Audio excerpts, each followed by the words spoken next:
Welcome to Automate Your Business with AI, second episode. Today, I want to show you something I built for one of my clients for their marketing team that's helping them track on the internet where their assets are used.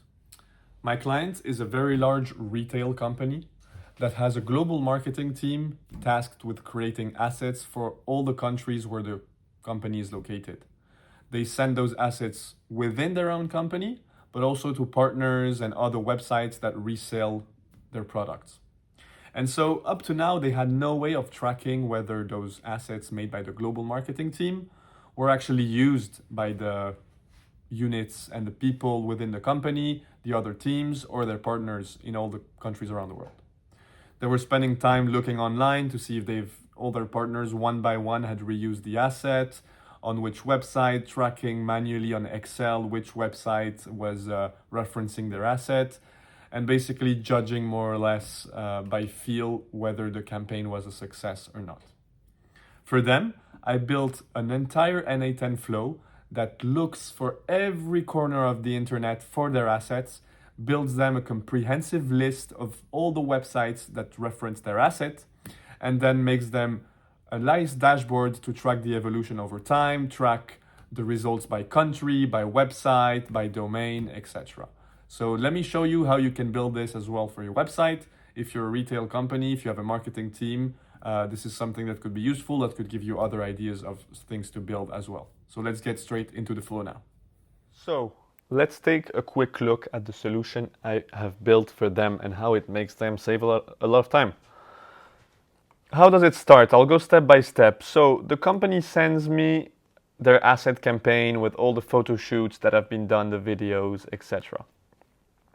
What I do is submit them to this form where I just upload the pictures here and put the name of the campaign. So this is just a test to show you. And so we'll have a list of files that would be submitted, and I want to create just a list of files. So I have a bit of code here, that's manual code to save those files and put them in a nicely formatted list. And from all those files, each file has a file name. I will also generate some keywords that will be helpful for after. So I use AI here, Anthropic Claude model, to basically find some keywords derived from the names, the titles of the pictures. And in Airtable, which is my database where I will later save the results, I already start creating a new campaign. I'll show you after the database and what gets stored in there. And so basically what we want to be working with is binary files. N8N works with binary files, so we extract the binary files, the binary version of the files in this little piece of code that is right here. Right. Now what happens now? We have a bunch of binary files, one for each item that was in the campaign, in the marketing campaign. So we want to loop over each of those files to process them and look for results online, look basically if this picture has been used online on a website, on the company's website, or on other partners' website all around the world. So let's go and loop and see what happens when we loop through these items. We upload them temporarily. We want to be working with them, so I upload them to Amazon S3, which is basically a storage tool for files. And then what I'm going to do for each file is run a reverse image search on Google. I use a service called SERP API, and I use Google Lens to basically submit the file and retrieve the results that we'll find on Google for this image. So you can see I use the URL of the file I've just saved in my Amazon S3 location, and this will let Google search using this file. What happens then? I get a bunch of matches, right? You go on Google, you submit a picture, you get a bunch of matches. I want only to be working with the exact matches, not approximate, because I want to retrieve the result of this exact image that I submitted. So I split out the exact matches, and I update here the search records saying that I've searched for this item and found the matches. Right, so we've now updated our database saying we found a bunch of matches. And what we want to do is also find from which country these matches come from. Let's say I have a Japanese website that has been referencing that asset. I want to be able to tell my client, you have Japan is the #1 country where we found the most of your results, because that's important information for them. So I try to, with a bit of code here, to infer the country that we found this website from. I use the URL, I use a bunch of reasons and a bunch of items to try and infer the country where it's from. I don't want to get Facebook and Instagram results, so I try to filter them out of the search because they tend to be false positives and not be very accurate. So I prefer not working with social media at the moment, only for blogs, websites, e-commerce. That's the thing that matters most to me. Right, I have an if here. This is basically to make sure we're not recording twice the same result because it's a loop, so we might be finding the similar website. So if it's not the same result, I enter the result in my database. If I don't have it already there, otherwise I just skip it and I go to the next item. And once I'm finished entering and recording the record in my database, I delete the file at temporary location and I start again, and this goes for every single file that has been submitted. We do the same process. As you can see, it's a loop. Starts here, goes here, it finishes back here at the entrance of the loop, and until it's done, until it's processed all the documents, it will keep on looping and doing the same process. Cool.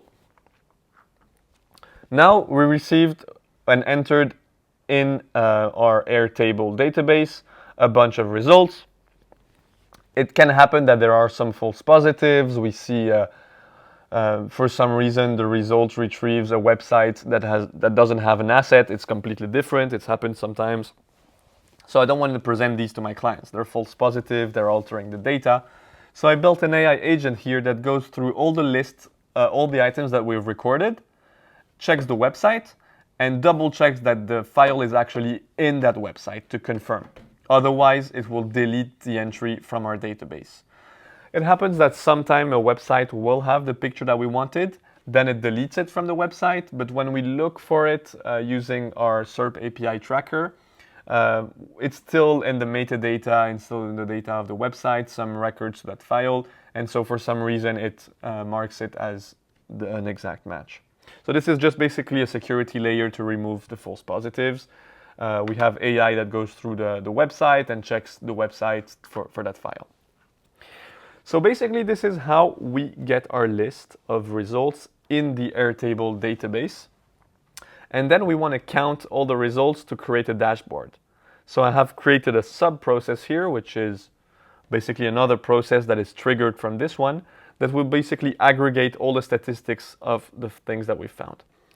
So let me show you what is going on. First of all, before I show you the dashboard, let me show you how the data enters here.